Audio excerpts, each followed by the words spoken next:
Nós vamos, então, dar continuidade e finalizar o Código Penal da Vida Futura, não é?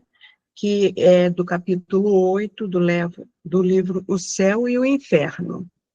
Aí nós temos a cada um segundo as suas obras, não é? No céu como na terra, não é? Bom, por que isso? A situação no céu é bem explicada, não é? Pela parábola do rico e do Lázaro. Nós vamos lembrar que o rico vivia no luxo, né? E o Lázaro, um mendigo pobre e doente, que ficava à porta daquele rico, não é? Desejando uma migalhinha dele, cheio de feridas e sendo lambido pelos cães, mas era resignado. E assim, quando ambos morrem, não é? Lázaro é levado por amigos espirituais para junto de Abraão, um lugar de consolo, não é? Enquanto o rico vai para o Hades, um lugar de tormento. Bom, quando se encontra essa máxima, a cada um segundo as suas obras, ela é citada em Mateus, capítulo 16, versículo 27. Sendo, meus irmãos, um conceito fundamental que reflete a justiça divina, não é? E o julgamento esse, não é? Que é a responsabilidade é do indivíduo, do que ele fez, não é? E essa máxima ela está representada biblicamente também em Jó, no capítulo 34, versículo 11, em Romanos, capítulo 2, versículo 6. E é central para ensinamento espírita. Não é? Aqui, nós tentamos representar essa lei de justiça com Jesus no centro, não é? Passando o seu ensinamento a cada um segundo as suas obras. Mostrando, não é, que para quem cumpriu bem a jornada, é aquele indivíduo aí representado, não é, que herdou um lar aconchegante, ou então pelo nosso querido Francisco de Assis, que trilhou um caminho de amor, tornando-se um ser iluminado, não é? Ao contrário, aqueles indivíduos que faliram com a lei de justiça, amor e caridade, aqui nós representamos eles, não é? Na figura do morador em situação de rua, comendo restos e carregando lixo, e pelo facínora prisioneiro, ainda refletindo, não é, meus irmãos, aquelas expressões da maldade na fisionomia.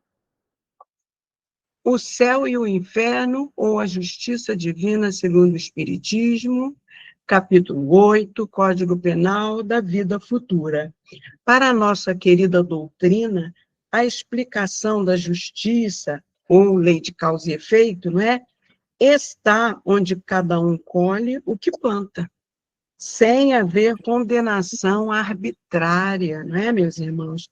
Mas são as consequências naturais das próprias imperfeições. Vamos aos slides próximos. Bom, do slide 3 ao 6, nós já vimos no nosso último encontro. Então, eu vou dar uma passada muito rápida por eles, porque nós já os estudamos mais profundamente no nosso último encontro. Armando, meu querido, você pode ler o conteúdo desse 27º parágrafo do Código Penal da Vida Futura? Sim. O único meio de evitar ou atenuar as consequências futuras de uma falta está no repará-la, desfazendo-a no presente. Quanto mais nos demorarmos na reparação de uma falta, quanto mais penosas e rigorosas serão no futuro as suas consequências. Então, assim, ao postergarmos, não é, a reparação, amealhamos consequências penosas no futuro, e isso aconteceu, aí nós vemos o cidadão consertando, né, o coração que representa as falhas que ele cometeu no passado, consertando corações de cerâmica, não é? Aí a gente avança para o próximo slide, que nós já estudamos também na aula passada, e a gente vai ver aí a imagem do profeta Elias, que mandou degolar os profetas de Baal porque cultuavam outro Deus, não é? E para tal, para essa prática de culto ao Deus Baal, eles faziam sacrifícios humanos, incluindo de crianças, e rituais violentos. E assim, Elias mandou degolar esses profetas, comprometendo-se com a lei de causa e efeito. Vamos avançar, que nós já estudamos com profundidade isso semana passada. Aí ele reencarna, não é? Ele reencarna em missão de continuidade, como João Batista, para reparar o caminho para Jesus. Então, ele vai nascer como precursor do caminho de Jesus, né? Com a mesma função de reformador espiritual e defensor do verdadeiro Deus, enfrentando desafios semelhantes e um fim trágico, né? Porque ele foi decapitado a mando de Herodes, como parte de uma missão de despertar a humanidade, conforme ensinado em O Evangelho segundo o Espiritismo. Vamos avançar para o slide 6. Esse foi o último que nós estudamos no nosso último encontro, não é? Então, Deus, que é misericordioso, né, está aqui representado na figura do Deus católico, e sua justiça não é cega, ele tira a venda dos olhos.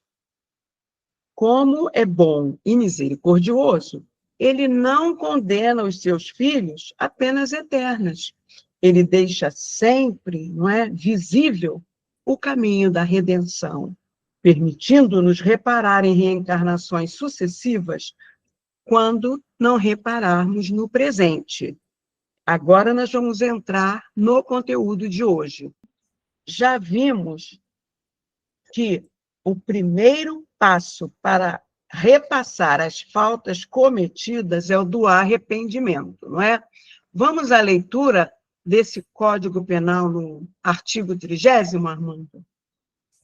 Subordinadas ao arrependimento e reparação dependentes da vontade humana, as penas, por temporárias, constituem concomitantemente castigos e remédios auxiliares à cura do mal.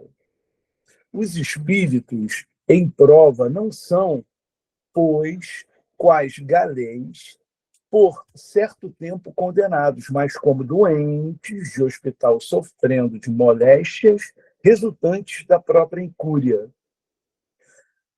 A compadecerem-se com meios curativos mais ou menos dolorosos que a moléstia reclama, esperando alta, tanto mais pronta quanto mais estritamente observadas, a prescrições do solícito médico assistente.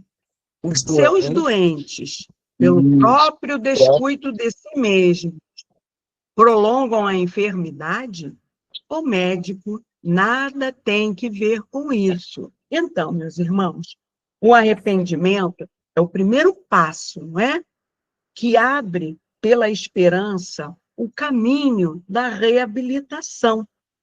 Mas somente a reparação pode anular o efeito, destruindo-lhe a causa. Porém, o despertar da consciência, ele é respeitado pela espiritualidade. Depende do livre-arbítrio de cada um. Os espíritos em prova, meus irmãos, não estão à deriva como as galés, né? No mar revolto, não. Depende do nosso esforço. Daí a analogia com as galés feita aí no texto, né? Porque é o esforço dos remadores que conduzem ela para a rota certa, não é? O Pai, em sua misericórdia, concede oportunidades regenerativas no mundo de aprendizado e cura, não é? Como exemplo, aí na nossa figura, a Terra está sendo vista como um planeta hospital, onde espíritos imperfeitos vêm para evoluir, tratar doenças morais como egoísmo, orgulho, ambição, ódio, não é? E tantas outras, através de experiências e provações, funcionando também como escola, purgatório e hospital, como é nesse caso específico, transformando sentimentos negativos em positivos, meus irmãos. O Pai ainda concede para assistência dos doentes desse hospital, sofrendo as moléstias resultantes da própria incúria, o médico assistência, né? Na figura do nosso anjo guardião, ou guia espiritual, né? Para nos inspirar na aceitação dos meios curativos, não é? Que estivéssemos recebendo, mais ou menos dolorosos, não é? Condizentes com a moléstia individual de cada um, condizentes com o que plantamos outrora, né? Mas esse médico ou guia espiritual respeita o nosso livre-arbítrio. E assim, se o paciente, por descuido de si mesmo, não persevera na aceitação e vibração positiva, o médico, apesar de entristecer-se, nada tem a ver com isso. É isso que acontece com os nossos mentores, quando eles ficam nos inspirando, mas nós somos resistentes e continuamos optando por livre-arbítrio de forma equivocada. Eles lavam as mãos, eles não podem fazer mais nada, tem que respeitar o nosso livre-arbítrio. Vamos avançar para o próximo slide? As penas que o espírito experimenta na vida espiritual ajuntam-se às da vida corpórea, que são consequentes às imperfeições do homem, às suas paixões, ao mau uso das suas faculdades e à expiação de presentes e passadas faltas. É na vida corpórea que o espírito repara o mal de anteriores existências, pondo em prática resoluções tomadas na vida espiritual.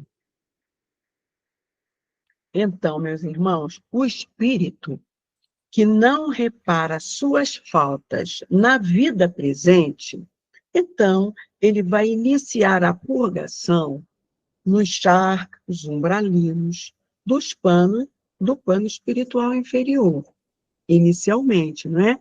Uma espécie de soleira da porta entre a Terra e planos superiores. A gente vai lembrar do que aconteceu com André Luiz, não é? Que depois ele foi resgatado por Clarencio e levado para nosso lar, que estava ali pertinho. Agora, ele é um local de sofrimento e aprendizado para espíritos que desencarnaram, mas que ainda estão muito apegados a paixões, vícios, como drogas, sexo e perversões, egoísmo também, e outros defeitos morais vivenciados na Terra. Agora, como não existem penas eternas, o mal de anteriores existências, ele vai ser reparado, não é? Em futuras reencarnações. E assim, essas resoluções, elas são tomadas lá no plano espiritual. Às vezes, somos até merecedores de participar desse planejamento reencarnatório de como será a nossa futura existência. Às vezes, nosso comprometimento é tão grande e nossa resistência a ouvir, ter ouvidos de ouvir o que nos está sendo aconselhado, é tão intenso que nós passamos por reencarnações compulsórias, não é? Mas a doutrina espírita, nosso consolador prometido, ela vem para nos esclarecer questionamentos humanos acerca de como, se o Pai é tão misericordioso, ele permite, por exemplo, que uma criança que acaba de nascer venha enferma, como o que está retratado aí nessa figura, uma criança com glaucoma congênito, entendeu? Então, meus irmãos, a gente vai vendo que cada vez mais fica claro para a gente o que a doutrina espírita nos fala. Nada nos acontece por acaso, nem para nossa punição. São dores que precisamos passar para o nosso burilamento, para a nossa evolução espiritual. Vamos avançar para o próximo slide? E aí, a gente vai ter a figura de um homem cronâmbulo, não é? O que quer dizer isso? Uma pessoa com deficiência física que, não podendo fazer uso das pernas para se locomover, arrasta-se com um assento sobre um estrado de rodinhas. Pode ler para a gente o conteúdo, Armando? Assim se explicam as misérias e vicissitudes mundanas que, à primeira vista, parecem não ter razão de ser. Justas são elas, no entanto, como espólio do passado, herança que serve à nossa romagem para a perfectibilidade. E tem uma roda de rodapé, né, que diz que Allan Kardec, lá em V de primeira parte, no capítulo 5, Purgatório, no item 3 e seguintes, e na segunda parte também do capítulo 6, Expiações Terrestres. E a gente pode ver também no Evangelho segundo o Espiritismo, no capítulo 5, Bem-aventurados os aflitos. Pois é. Então, no capítulo 3, desse livro mesmo, O Céu e o Inferno, no item 3, jamais foram determinados e definidos claramente o lugar do purgatório e a natureza das penas ali sofridas. A nova revelação estava reservado o preenchimento dessa lacuna, explicando-nos a causa das terrenas misérias da vida, das quais só a pluralidade das existências poderia mostrar-nos a justiça. Então, esse capítulo 5, ele vai tratar do purgatório, que a Igreja Católica difundia, não é? E a Kardec vai dizendo, mas que só a doutrina espírita iria ampliar o entendimento, né? Essas misérias decorrem necessariamente das imperfeições da alma, pois se esta fosse perfeita, não cometeria faltas, nem teria de sofrer-lhes consequências. O homem que na terra fosse em absoluto sóbrio e moderado, por exemplo, não padeceria enfermidades oriundas dos excessos. O mais das vezes, ele é desgraçado por sua própria culpa. Porém, se é imperfeito, é porque já o era antes de vir à Terra, expiando não somente faltas atuais, mas faltas anteriores não resgatadas. Então, gente, a gente precisa compreender que o nosso Pai, ele é tão misericordioso que ele nos permite reparar, às vezes, em suaves prestações, coisas que a gente comete por atacado. E, às vezes, não basta uma só existência para repararmos. E aí precisamos reparar em outras tantas, né? Repara em uma vida de provações o que a outrem fez sofrer em anterior existência. As vicissitudes que experimenta são, por sua vez, uma correção temporária e uma advertência quanto às imperfeições que lhe cumpre eliminar de si, a fim de evitar males e progredir para o bem. São, para a alma, lições da experiência, rudes às vezes, mas tanto mais proveitosas para o futuro, quanto profundas as impressões que deixam. Essas vicissitudes ocasionam incessantes lutas que lhes desenvolvem as forças e as faculdades intelectivas e morais. Por essas lutas, a alma se retempera no bem, triunfando sempre que tiver denodo para mantê-las até o fim. O prêmio da vitória está na vida espiritual, onde a alma entra radiante e triunfadora, como soldado que se destaca da refrega para receber a palma gloriosa. É isso, meus irmãos. Nós temos também um exemplo no livro Boa Nova, o grande cabeça, não é? Que ele foi um advogado brilhante, mas que fazia qualquer coisa para ganhar dinheiro. E aí ele reencarna, deformado, não é? Com uma cabeça enorme, e ali ele passa aquela existência, não é? Represado para não utilizar aquele cérebro maravilhoso que ele teve equivocadamente, como fizeram outrora. E assim ele tem a oportunidade de, depois de reparar, retornar ao plano espiritual regenerado, entendeu? Todos os itens desse capítulo 3, ele vai traçando como se desenvolve, né, essa reparação. No 4 ele diz, em cada existência, uma ocasião se depara a alma para dar um passo avante.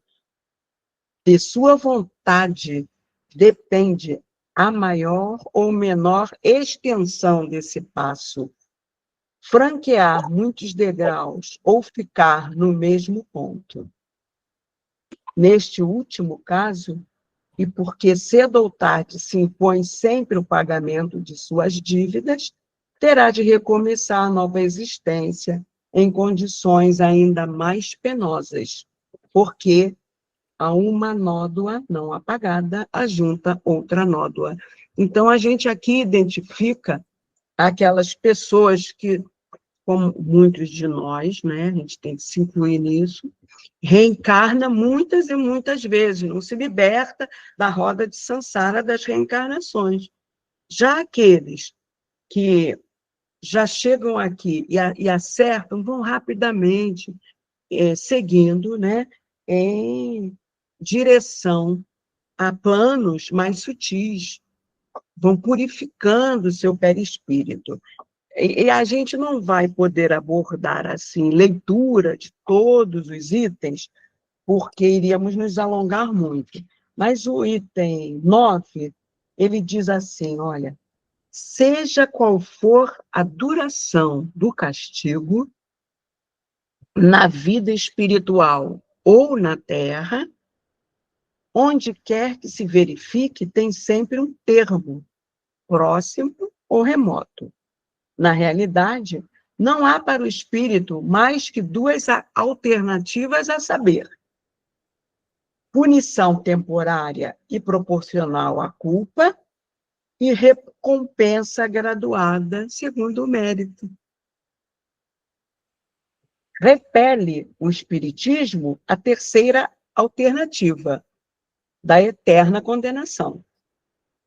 O inferno reduz-se à figura simbólica dos maiores sofrimentos, cujo termo é desconhecido.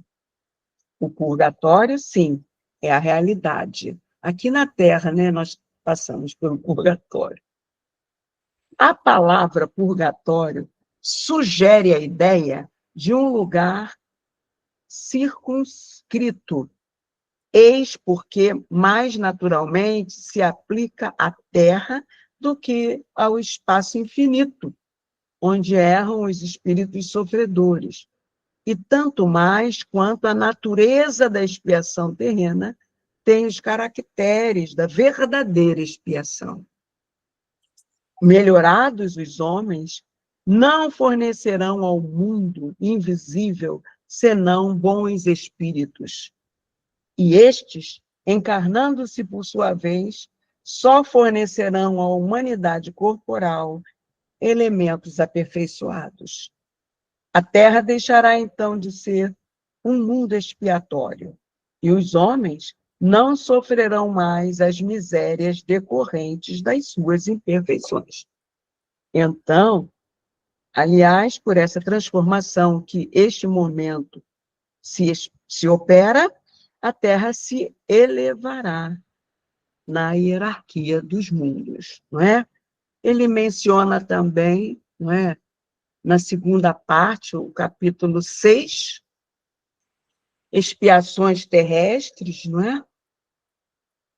E aí a gente sabe, não é, meus irmãos, quantas expiações a gente vê, exemplificamos aí do grande cabeça, não é? Que a gente identifica logo que é uma reparação. E ele menciona o Evangelho segundo o Espiritismo, no capítulo 5, bem-aventurados os aflitos, não é? Que aí ele vai dizer assim, olha, no item 1, bem-aventurados os que choram, porque serão consolados. Bem-aventurados os que têm fome e sede de justiça, porque serão saciados. Bem-aventurados os que sofrem perseguição pela justiça, porque o reino dos céus é para eles. Ou seja, meus irmãos, eles já estão neste momento passando pelas provações. Se passarem bem, né? Se forem, tiverem fé em Deus, esperança no futuro melhor, como Jesus falou, tenham de bom ânimo, eles vão passar bem pela prova e no futuro estarão melhor. No item 2, vós sois bem-aventurados, vós que sois pobres, porque o reino dos céus é para vós. Vimos o exemplo do Lázaro, na parábola do Lázaro e rico. Vós sois bem-aventurados, vós que agora tendes fome, porque sereis saciados. Vós sois felizes, vós que agora chorais, porque rireis. Lucas, capítulo 6, versículos 20 a 21. Mas ai de vós, ricos, porque tendes vossa consolação neste mundo. Ai de vós que estáis saciados, porque tereis fome. Ai de vós que rides agora, porque sereis reduzidos ao pranto e às lágrimas. São Lucas, capítulo 6, versículos 24 e 25. E a gente, valendo-se mais uma vez da parábola do rico e do Lázaro, já no plano espiritual, o rico pede, né, a Abraão que permitisse que Lázaro, não é, mitigasse a sede que ele tinha, molhando a sua boca. E Abraão falou que não pode, não é? Porque eles estão em planos diferentes.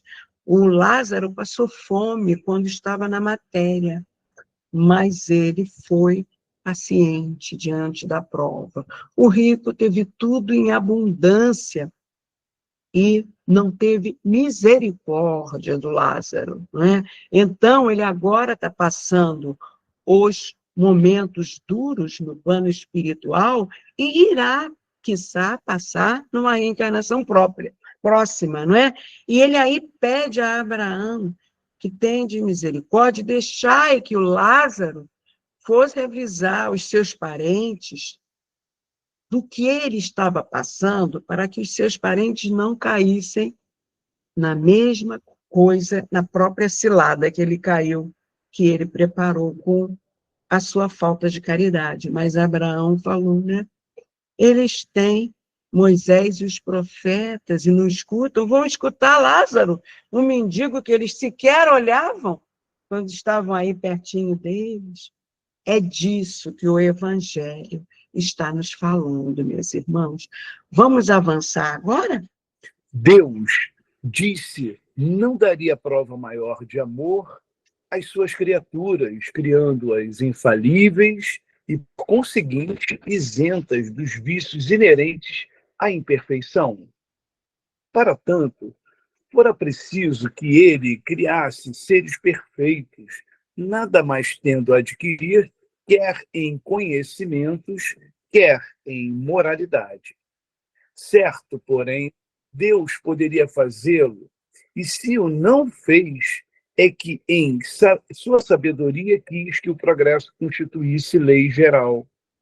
Os homens são imperfeitos e, como tais, sujeitos a vicissitudes mais ou menos penosas. E, pois que o fato existe, devemos aceitá-lo. Então, meus irmãos, em toda a criação há a sabedoria de Deus, não é verdade? Se ele fizesse seres perfeitos, seriam como esses robôs que estão aí ilustrando a figura, não é? Uma linha de produção em série, não é? Agora, dada a nossa imperfeição, nossas ações movidas pelo pensamento e vontade geram efeitos que retornam a nós, não é? Seja nesta ou em futuras encarnações. Esse mecanismo nos impele ao reajuste e ao progresso. Aí está a sabedoria de Deus. Somos co-criadores de nós mesmos, o que enfatiza a nossa responsabilidade pelo próprio progresso e a realidade, por meio do uso do pensamento contínuo e da vontade, alinhados à criação divina. No prefácio do livro Pensamento e Vida, de Chico Xavier, por Emmanuel, ele fala o seguinte: o nosso pensamento cria a vida que procuramos através do reflexo de nós mesmos, até que nos identifiquemos um dia, no curso de milênios, com a sabedoria infinita e o infinito amor, que constituem o pensamento e a vida de nosso Pai. Vamos ao slide 11? É o próximo? Inferir que Deus não é bom nem justo fora insensata revolta contra a lei. Injustiça haveria, sim, na criação de seres privilegiados, mais ou menos favorecidos, fruindo gozos que outros, porventura, não atingem, senão pelo trabalho ou que jamais pudessem atingir. Ao contrário, a justiça divina patenteia-se na igualdade absoluta que preside a criação dos espíritos. Todos têm o mesmo ponto de partida e nenhum se distingue em sua formação por melhor aquinhoado. Nenhum. Então, meus irmãos, essa figura aí, ela é a da flor dente de leão. Aí está representando a distribuição das sementes por Deus. Porque quando bate o vento, as sementes se espalham na natureza, representando que há igualdade no ponto de partida. Somos sementinhas. O livre-arbítrio é que fez com que nos tornássemos indivíduos. Deus nos criou, então, todos iguais, simples e ignorantes, mas nos dotou do livre-arbítrio para fazer escolhas. Então, somos, portanto, responsáveis pelas consequências dos nossos atos, pensamentos, moldando nossos destinos. Somos herdeiros de nós mesmos. Agora vamos avançar para o próximo slide. Pode ler, Armando. Cuja marcha progressiva se facilite, por exceção, os que chegam ao fim têm passado, como quaisquer outros, pelas fases de inferioridade, respectivas provas. Isto posto, nada mais justo que a verdade de ação a cada qual concedida. O caminho da felicidade a todos se abre amplo, como a todos as mesmas condições para atingi-la. A lei, gravada em todas as consciências, a todos é ensinada. Deus fez da felicidade o prêmio do trabalho e não do favoritismo, para que cada qual tivesse seu mérito. É isso. Ao gravar as suas leis nas nossas consciências, ela foi ensinada a todos. Deus fez da felicidade o prêmio do trabalho, e não há favoritismo, para que cada qual tivesse seu próprio mérito. Assim, a figura aí representa Deus nos orientando através das suas leis. E lá no Evangelho diz que, como nós já estávamos esquecidos, ele nos enviou o Mestre para trazer o seu Evangelho e nos lembrar dessas leis. Então, nós não criamos nada como Deus o faz, mas cooperamos com a sua obra, utilizando a matéria e as leis divinas para construir nosso mundo interior e exterior. Somos co-criadores com o Pai em um plano menor. Vamos ao próximo? Todos somos livres no trabalho do próprio progresso. E o que muito e depressa trabalha, mais cedo recebe a recompensa. O romeiro que se desgarra ou em caminho perde tempo, retarda a marcha e não pode queixar-se senão de si mesmo. O bem como o mal são voluntários e facultativos. Livre o homem não é, fatalmente impelido para um nem para outro. É isso, meus irmãos. Então, o objetivo final, no propósito de Deus, é a nossa evolução, para nos tornarmos seres plenos, não é verdade? Identificando-nos com o amor e a sabedoria divinos, o que significa que estamos em um processo constante de cocriação de nossa própria perfeição moral e intelectual. Porém, como nós somos livres no trabalho do próprio progresso, nem sempre escolhemos o caminho reto do cumprimento das leis que nos impulsiona ao progresso evolutivo em direção ao Pai. E aí a gente faz opções equivocadas, não é? Aí nós temos várias opções pelas drogas, pelo mundo do crime, com a arma, não é? Vai depender de nós optarmos por isso, que nos atrasa o progresso evolutivo, ou nas outras opções, que nos levam a constituir um lar, a trabalhar honestamente, a ter uma família, e outras tantas decisões assertivas no nosso livre-arbítrio. O bem como o mal são voluntários. Livre o homem não é fatalmente impelido para um nem para o outro. Daí o mestre orientar-nos: vigiai e orai. para que a gente possa tomar boas decisões. Vamos ao último slide? Em que pese a diversidade de gêneros e graus de sofrimento dos espíritos imperfeitos, o Código Penal da Vida Futura pode resumir-se nesses 3 princípios. Número 1, o sofrimento é inerente à imperfeição. Número 2, toda imperfeição, assim como toda falta dela promanada, traz consigo o próprio castigo nas consequências naturais e inevitáveis. Assim, a moléstia pune os excessos e da ociosidade nasce o tédio, sem que haja mister de uma condenação especial para cada falta ou indivíduo. Terceiro, podendo todo homem libertar-se das imperfeições por efeito da vontade, pode igualmente anular os males consecutivos e assegurar a futura felicidade. A cada um as suas obras, no céu como na terra. Tal é a lei da justiça divina.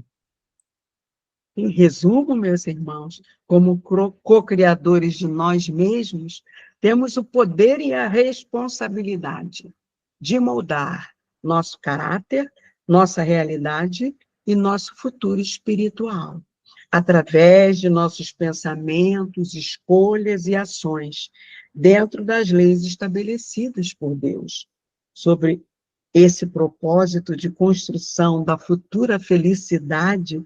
Disse-nos Dr. Bezerra de Menezes, e o amanhã será um porvir glorioso, colhido de um trabalho profícuo. Depende de nós.